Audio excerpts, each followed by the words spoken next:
what a Sunday, let's get it about son. Oh yeah, it's on me, Hibile! Pagkatapos ko mag-MC sa Euphoria nung nakaraang Sabado, ako'y nagpunta, alam nyo ba, sa favorite hangout ko?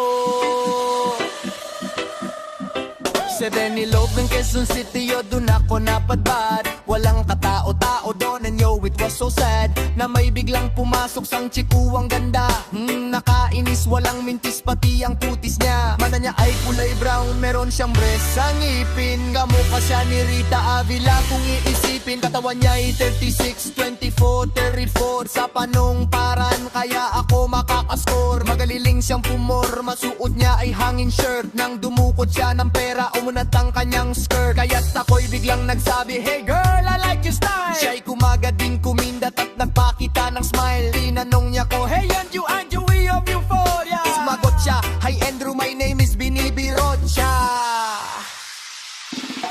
Binibirotcha, Binibirotcha, talagang type na type ko siya.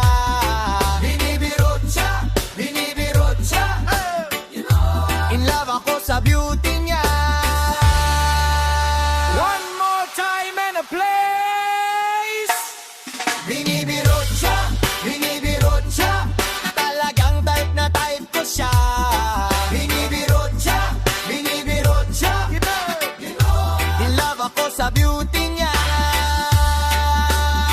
So pagkatapos ng isang linggo, akalain nyo si Binibirotcha ay nakita ko sa disco. At ako ay nagulat sa aking napuna. Oh my God, ang kasama niya ay lima-lima. Ang sabi ko, hi Bini, can you still remember me? Siya'y nagulat na bigla na pasigaw.